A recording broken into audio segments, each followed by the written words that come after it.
Welcome back to BD Daily Tech News Podcast, your daily briefing on tech and innovation. Today, OpenAI is paying people to break AI systems. NVIDIA wants edge devices to run serious AI. And Google is making XR prototyping feel suspiciously like speedrunning a hackathon. So it's a normal Tuesday. We're bribing hackers, putting GPUs in everything that moves, and letting people vibe code reality. Cool, cool, cool. Are we safe yet? Or are we just confidently sprinting into the future? Story 1. OpenAI launched a safety bug bounty program focused on AI abuse and safety risks, specifically things like agentic vulnerabilities, prompt injection, and data exfiltration. In plain English, they want researchers to find ways an AI system can be tricked into doing the wrong thing, especially when it can use tools. I love that we've evolved from my password as password to my AI assistant got peer pressured by a PDF. Prompt injection sounds like when a toddler convinces you bedtime is optional. That's not far off. Prompt injection is basically social engineering for models. You hide instructions in content the model reads, like a web page or document, so it overrides the user's intent or the system rules. If the model has tool access, the blast radius grows. It might fetch secrets, send emails, or query internal systems. So the assistant is basically an intern with admin access and zero shame. And we're like, please test our intern for bribery.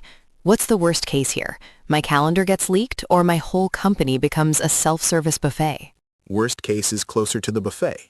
Data exfiltration means the model is coerced into revealing sensitive information it can access, API keys, customer data, internal docs. With agentic systems, you also worry about tool misuse. The model can be tricked into executing actions that look legitimate but aren't, like sending data to an attacker-controlled endpoint. Okay, but here's my spicy take. Bug bounties are great, but they're also a sign the product is already out in the wild doing parkour. Are we shipping first and then buying a helmet?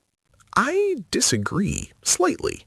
A bug bounty is a mature move when you accept that no internal team can simulate every adversary. And it pairs with Story 2, OpenAI's write-up on its Model Spec approach, how it defines expected model behavior, trade-offs between safety and user freedom, and how updates get managed over time. Model Spec sounds like a rule book for a very smart golden retriever. Like, don't bite, don't eat the couch, and please stop hallucinating legal advice.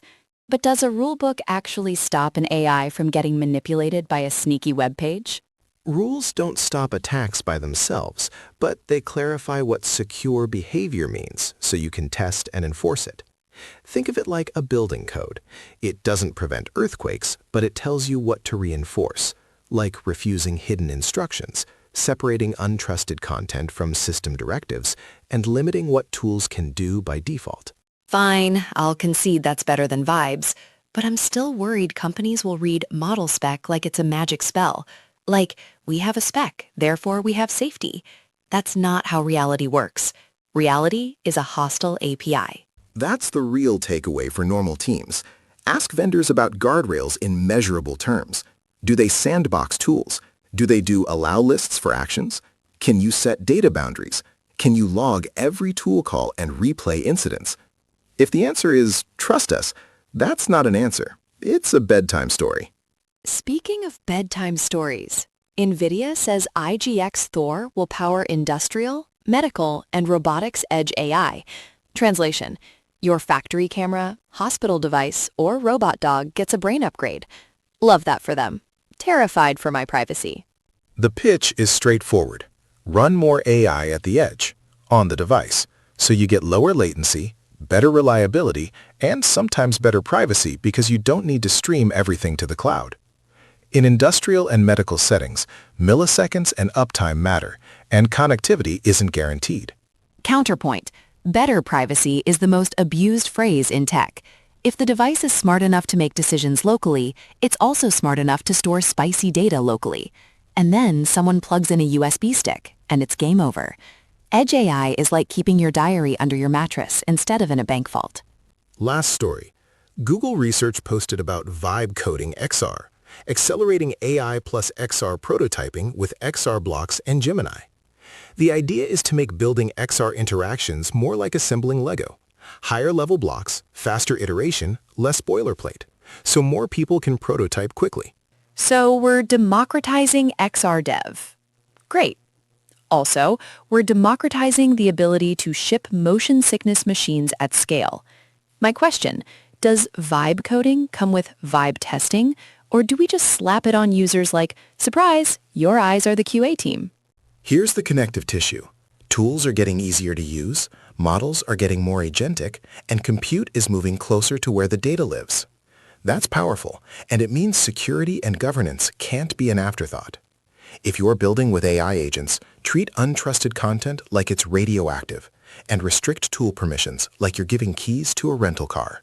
And if your company says, let's just connect the AI to everything, please ask, everything includes what exactly? Because everything is how you end up with an AI that can email your entire customer list to definitelynotevil.biz.